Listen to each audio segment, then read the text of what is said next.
Good morning, everyone. Welcome to the weekly Queenvest expert interview series, where we introduce you to preeminent professionals working in the franchise industry and bring a valuable perspective to successful franchisees. I am Ruzanna Queenan. I am a financial educator, a coach, and advisor, and I help franchisees build generational wealth and change their family's future. I'm super excited for this morning's conversation because it's a little different. We typically speak with professionals who help franchisees business, but today I'm speaking with two wonderful professionals who work at the Partners Foundation at Domino's, and they help franchisees when things happen, when life happens. Mairin and Beth, welcome to the show. Thank you. Thank you for having us. Yes. Absolutely. It's a pleasure. And to start us off, why don't we chat a little bit about you and what brought you to Domino's, what inspired you about your work? So Mairin, would you like to get us started? My name's Mairin Watson. I'm the executive director of our Domino's Partners Foundation. I've been with the foundation for about 8 years. I started in April of 2017. Prior to coming over to run the Partners Foundation, I spent 7 years at LSAC St. Jude Children's Research Hospital, funneling money and fundraising money for the hospital. And that equates to about 15 years in the nonprofit field at this point. Yeah, so I am Beth Jameson. I started at the Partners Foundation about almost 6 years ago now, July of 2019. And I started as a case manager. So I was talking to team members in need, assessing their situations and seeing how the foundation might be able to help them during their financial hardship. And I'm slowly moving over to help more with outreach and fundraising for the foundation. So I have a unique perspective, I think, in that I've done the case management side of it and talked to the team members we're helping. And then now I'm helping to raise funds and get the message about partners out there. Beth, we met at a wonderful event that's organized by the Domino's Women's Leadership Association. And honestly, when I heard the stories of help that you had provided to one of the franchisees, I was floored, and I understand the importance of supporting franchisees, not just from the business perspective, but also when life happens. So what I'd love to do is talk a little bit about what Partners actually is, the history, how it was formed, why it was formed, and how has it grown over the time since it started. Mairin can do most of this, but yeah, so our main mission is to help any active Domino's team member. So you don't have to be a franchisee, but we can help you when you're having a financial crisis around a medical situation, dental, mental health, death of a team member or their immediate family, natural disasters, and then some eviction prevention. So we help, it doesn't matter where you are in the brand, you can work in the corporate office, you can be a franchisee, you can be a delivery driver. And in fact, the majority of the people we help, 53% of the people, is that right, Mary? 53% of the people we help are delivery drivers. I think what's unique about us is how we're funded and how we were set up. So I'll let Mairin explain that piece of it, because it is really truly team members help taking care of team members. Yeah, absolutely. So we were the brainchild, if you will, all the way back in 1986. So next year will be our 40th anniversary of a handful of franchisees and corporate team members who were feeling very much like no matter how many benefits they offered team members inside the stores, there was always a missing piece, if you will. And so there were a couple of franchisees and corporate team members that got together and said, how do we, outside of all of the amazing and wonderful benefits of being part of the Domino's family, give them more? And so there were two specific franchisees that gave, if you will, the seed money to start what would become the Partners Foundation. And we really are here because they had a desire to take care of their own people beyond what they were able to offer them through the normal channels of insurance and 401k and all of those benefits. And we started out really small. It was just a group of franchisees getting together on a quarterly basis and reviewing a handful of cases. To today, we are a team of almost 10, split between myself, Beth, and then case managers. And we still report to a board that is mostly franchisees, but we are now a separate and independent entity that reviews a lot more cases than they probably started with in 1986. That's wonderful growth. And as I think about what you're sharing, I think the founding just reflects the empathy and also understanding of the realities of the lives of the franchisees and team members, right? Because as a financial advisor, I always say you need to have an emergency fund just in case things happen. But I also understand that there are cases when you're not able to fund that emergency fund or not enough. So it sounds to me like Partners is like a collective emergency fund for Domino's. Is that a fair description? Yeah, we joke that we're like Aflac, but you don't have to pay into it. It's not a loan. It's not an insurance benefit. It's a gift. And in fact, a lot of times team members that receive the dollars will often say, I'm never going to be able to repay you, or I'm never going to be able to give this back. And we get to say, that's okay. That's not a requirement of receiving this assistance. So that's fantastic. Yes, because when in life events, when something, yes, there are so many pressures that have to do with your family and with all your business, right? So worrying about money is probably not what you want to do. And then having that come as a gift, I imagine it's a lifesaver. So we're funded. Sorry, I just want to say we're funded uniquely, and that franchisees can opt in to have a payroll deduction program. So then their team members can donate as little as they want or as much as they want of their paycheck, and then that's the money we use to go back to help other team members. And that money, 100% of that goes back to team members. So 100% of our payroll deduction dollars go back to team members, because we were fortunate. I don't remember what year, but we have an endowment that covers our overhead costs. Truly, it is like team members giving $1.25 is the average donation that allow us to help. Last year, we helped over 1,500 people with $3.4 million. So it's a lot of little bits of money coming together to help a lot of people who work for Domino's. Yeah, when I heard you say that number, that was very surprising to me, but also not surprising in a way that small donations can make a big impact when many people participate, right? Yeah.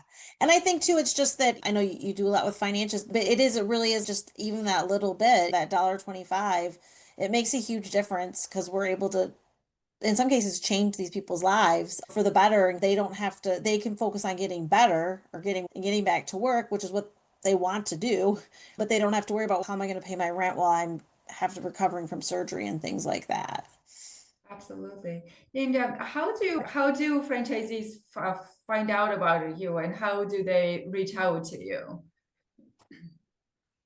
Yeah. So we're very fortunate that when it comes to franchisees that participate, we have a lot of the larger franchisees both sit on our board and so are advocates for us out in the community, but also are usually among the top performers when it comes to payroll deduction participation. So we really lean on our board members to be advocates for us out in the franchise community. And it's deliberate that we have a good mix of franchisees, because we want both the large franchisees whose circle of influence has grown, if you will, but we also understand that we need some of the smaller franchisees, so that the small franchisees inside the Domino system understand that you don't have to have a certain number of stores to make payroll deduction worth your while. So I guess the short answer is franchisees. And then on the corporate side, right, that's a lot easier for us because we're in the building and we participate in events and people see us walking around. And so it's much easier for us to get the awareness piece out on the corporate side. We're part of new hire training, we're part of NTOs, there's a video that plays. So we really are woven into the brand in a variety of different ways. And I would say the hardest part for us is actually the franchisee piece, because we have to remember, as you've already stated, at the end of the day, these guys and gals are separate, independent business owners, right? So they can choose or not choose to put something like a payroll deduction program in place. And so my job and Beth's job is to really make them understand that we are partners in this and that we're really here to help them enhance their store culture by providing this added bonus, if you will, to their team members when they start with Domino's. Absolutely. And I think that speaks to the values of the organization, I was speaking with a franchisee, and she mentioned that providing a sense of security to her team members was very important to her. And I think that sense of security comes from different places. And I think having that sense that there is a partner within the organization who can step in and help you in times of need, that's very important. Right. And and you guys mentioned that you have helped 1,500 people recently. Was it in 1 year? Is that right? Yeah. I would love to learn, what are some of your favorite stories? What are some of the that Mark has been able to help with? I think the best part of the job is obviously getting to call someone and say, we're able to help you with this much money to pay your bills. And the reactions that we get every time we call someone after they've gone through our process, it's tears. It's, I can't believe this. It's shock. It's, I never thought I would need you, but I'm so glad I called. And we sometimes get beautiful letters. We helped a family with their daughter's mental health, and the daughter ended up writing us this beautiful letter. And a couple years later, and she had graduated high school and was in college, and just that was amazing for us to see, because everything we do is via phone. So we don't always get to hear follow up or meet people in person. But every year at Rally, there's always people that come up to us and they're like, you helped me when my dad died. Like, we were at Rally and we were walking around, and this franchisee was like, I've been looking for you, Beth, because you helped her when her dad died, and she just wants to give you a hug. And so I was able to give her a hug. And so it's really meaningful. And I think what ties it back to even the donations for us is that it's not, we obviously need the donations but for us, if you have a payroll deduction program or you donate, you are far more likely, close to 90% more likely to ask for assistance. Your team members know about us. Because like Mairin said, it is really hard for us. We can't get into every store and every franchise, but we do have posters in the stores, and we try to get on stages when we can at big events and talk about us so that people do know how to call. Because it's a very simple process. They just give us a call or send us an email. We'll see what their situation is, see if it falls into one of the categories we can help with. And then they send us documentation. We verify that they're a Domino's team member, and we meet daily as a team to to grant awards. And then, like I said, the best part is calling them and being able to tell them, don't worry about your rent, just get better this month. And people's reactions are amazing. It's the best part of the job for sure. Hey, you know what? I was thinking back to the year in different parts of the country with the weather disruptions and the different natural disasters, and the fact that we are having more and more of these weather events that are getting more and more severe, which is very disruptive. You could have a store that's closed and you cannot open it. And then I heard about situations where the food is going bad and you can't get to your employees. So what were some of the last year or within the past couple of years that you've seen the impact that having an organization like Partners can have with mitigating all of these events that are happening? We definitely, hurricane season is always, we're all on the edge of our seats. So what we would look to do would be to help people immediately when the storm happened, to get them money as quickly as we can so that they could buy food, stay in a hotel. If they had to evacuate, help with those expenses. So those are the ones we do. Last year was not a horrible hurricane season. I think we all can go back to 2021, where we were a small but mighty staff, and a hurricane hit down in the New Orleans area. And we helped, like within 2 days, we had 700 requests for people wanting assistance. And so we got through those. And then we are a global organization. So I think during COVID, we were able to help in India. They couldn't get oxygen concentrators. And so we were able to help purchase some oxygen concentrators that then team members were able to use. There was a bad hurricane in Mexico last year. We were able to assist some of those team members who had lost everything with some funds to help them rebuild. So yeah, the big ones Mairin can speak to. She was here during the floods. That was her indoctrination, I think, to Partners during the floods in 2017. But yeah, hurricane, we pay a lot of attention to the weather around here, don't we, Mairin? Yes, we do. We're constantly watching that tropical storm tracker at the bottom of your screen if you're watching the Weather Channel. But just to piggyback off of what Beth said, just to clarify, we're not here necessarily for reimbursement of lost wages during that natural disaster season, but we like to think that we are helping, even though we're not paying you directly for your store being closed. As Beth said, one of the things we do is we'll reimburse a team member directly so that even though you're not working and we're not reimbursing you for those wages, we are paying for groceries. We are paying for some of those immediate needs because we understand that you might not even be able to go to the bank at a certain point and get money out. So we're really here to try to get that money into your hands as quickly as possible. I think what Beth is referencing is the 2017 hurricane season where we had back to back, quite literally, 3 different hurricanes. We had Hurricane Harvey that impacted Texas. We had Hurricane Irma, that impacted our franchisee in St. Martin, and then we had Hurricane Maria, that impacted our master franchisee in Puerto Rico. So Hurricane Harvey was a trifecta because at the time we had corporate stores, a supply chain center, and a myriad of different franchisees. I like to say Texas is a big state, so it was a big problem. It became a big problem very quickly, but we mobilized fast. And in those instances, we'll actually work directly with the franchisees that are impacted and try to create what we call a short form. And that's essentially a shortened version of our assistance form that team members can fill out electronically. They can do it in the absence of Wi-Fi, which doesn't sound important, but it actually really is.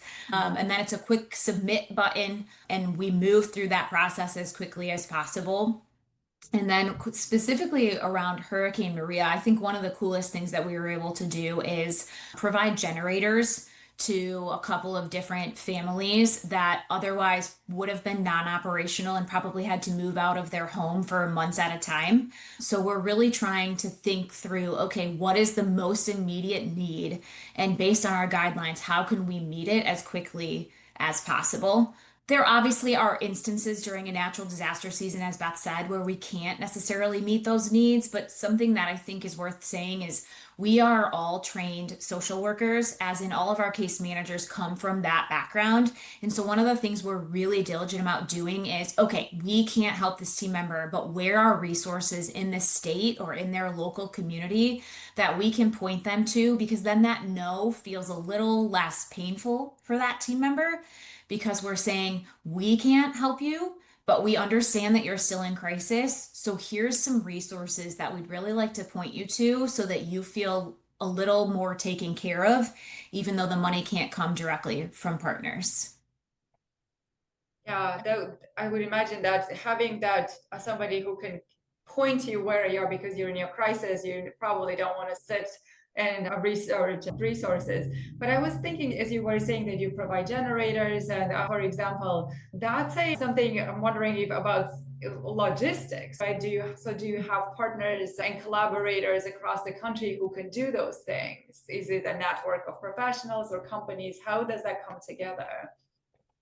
Yeah, I can speak to part of that because Beth wasn't here when that happened. We'll work directly, especially in international cases. We don't necessarily have the relationships with those master franchisees because they're not in our home country. And so we'll find a resource at the company. We'll pay the franchise organization directly. And then what they do is they're then responsible for redistributing that money, if you will, for the most necessary needs. And then on the back end, we'll get documentation that shows, okay, we gave you X amount of dollars, and here's how that money was redistributed. So the most important thing for us in a natural disaster situation is who are our boots on the ground? And that applies both internationally, but also domestically, because to your point, it's impossible to speak necessarily to every single team member that's in crisis. So we'll look for what is a point of contact that we can work with directly to speed this process up as quickly as possible. Would you say that's fair, Beth? Yeah, for sure. And like in India, it was different too. We were able to work with supply chain centers and things like that. So I think we get very creative as to how we can get to the people on the ground. And we definitely use our contacts through corporate Domino's a lot in that instance, because sometimes they're like, even the franchise business consultants, they're like in the area. So they can be like, you're never going to reach this franchisee, but I can, because of the infrastructure is just down, but I can help fill that gap for you because I'm here, I'm on the ground. So we're very fortunate that I think we could say across the brand, we just have a lot of support, and it makes our jobs easier so when we need something, this brand mobilizes and they're like, partners, what can we do? Like, how do we help you? What can we do? Yeah, definitely. Yes. Yeah. So so you guys do a lot. So it's from support to fundraising to development. So let's talk a little bit about fundraising. What are some main avenues where you raise funds? What are some events that you run, and who contributes? How do they contribute outside of the payroll contribution? And what importance does fundraising play in your work? Yeah, I can start and then Beth, you can jump in. Of course, you already hit the nail on the head. The majority of our funding comes from payroll deduction dollars, and I think that will probably always be true. And I'm okay with that because I think, as you've already stated, having $1.25 come from thousands of different team members versus the $50,000, $60,000 donation that comes from a single person is going to generate much more awareness for us. And so we'll always bang the drum, if you will, of payroll deduction. But Worldwide Rally, which is essentially a biannual fundraiser that happens in Las Vegas every other May, is a huge fundraising opportunity for us because essentially every franchise in the business with a myriad of their employees come together in Las Vegas and talk about all of the things that make Domino's a wonderful brand to work for. So obviously we get to be a part of that. And in addition to that, raising a ton of awareness for us, it raises and has raised as much as almost $500,000 for us on any given year, which is pretty impressive considering we're only in Las Vegas for 2.5 days on average. So we make the most of our time together from a fundraising perspective. And that can look like different franchisees doing things for us at their booths, different vendors doing things for us at their booths, and then obviously we take the opportunity to do a myriad of different things. We've done a raffle in the past where we're raffling off equipment that a Domino's franchisee may want in their store.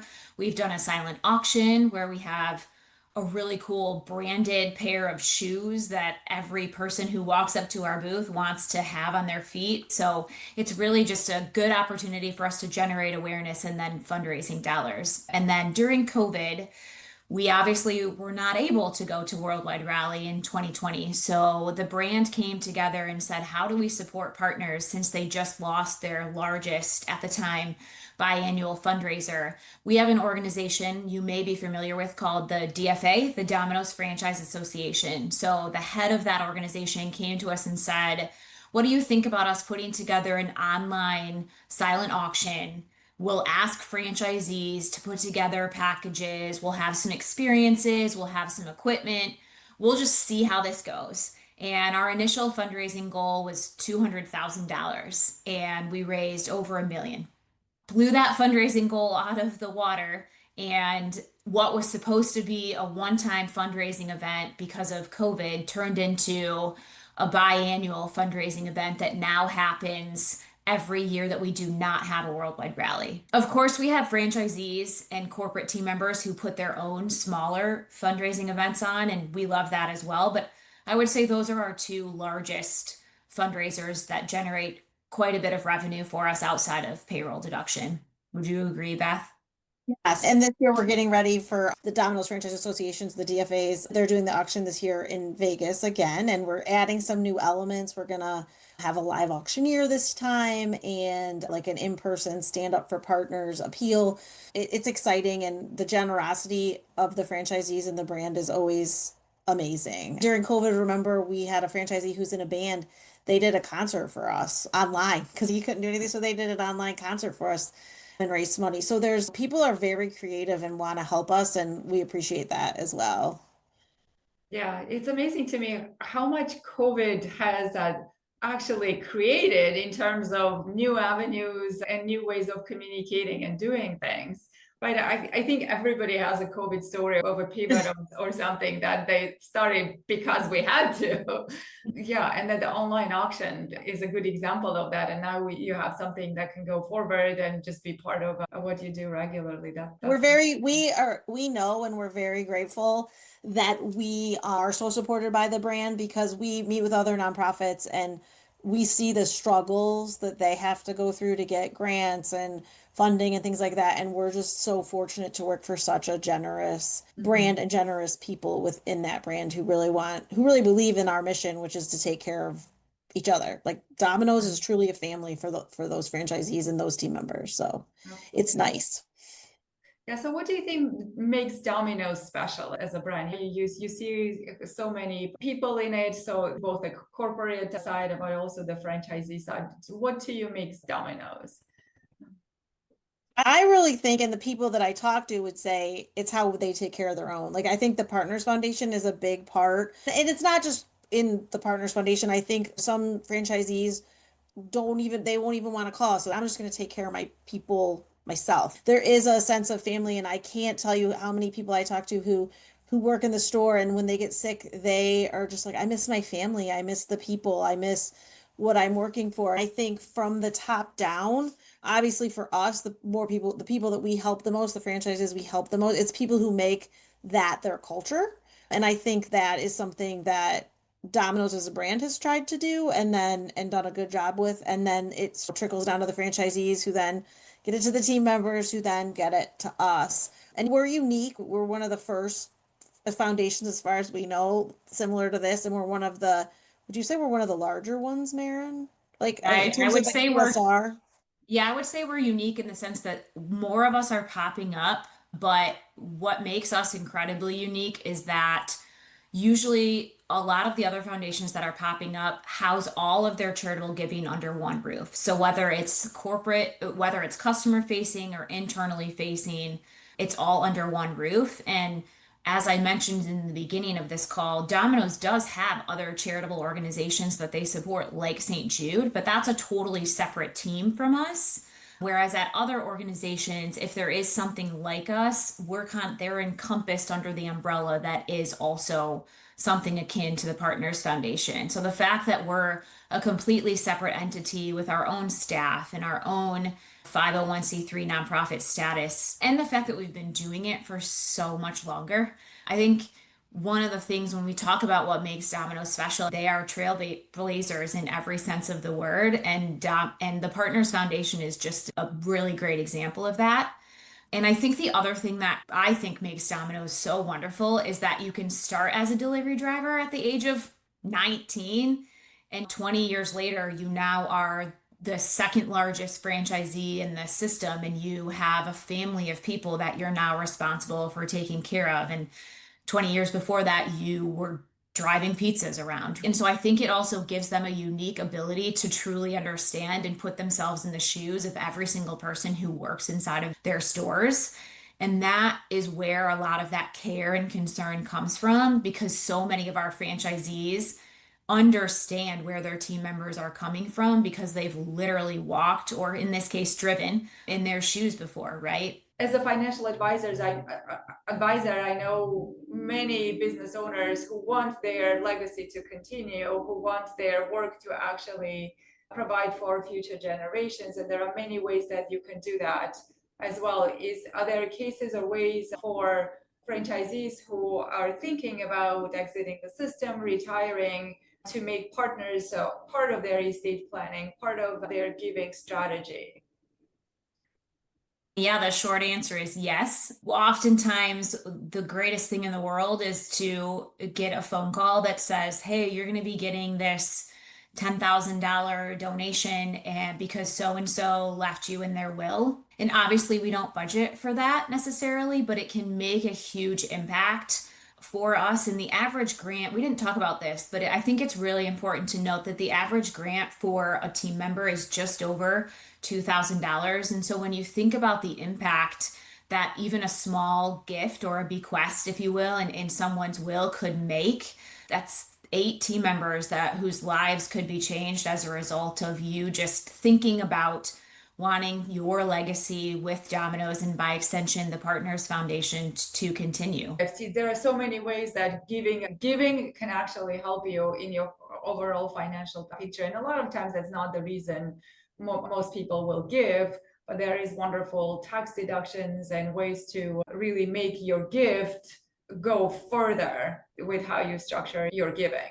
So it's great to know that the franchisees are doing that. So if any of our listeners is interested and wants to get in touch with you guys, what is the best way to do that? I think the best way to reach us would probably be via email. We have a box that then Mairin and I can respond to, but it's partners@dominos.com. So it's just TNERS at Domino's, DOMINOS.com. Fantastic. Great. Mairin and Beth, thank you so much for this conversation. I learned a lot, and I know my listeners will learn a lot. I will see you guys in Vegas for the DFA convention. And Sounds good. Thank Thank you. you.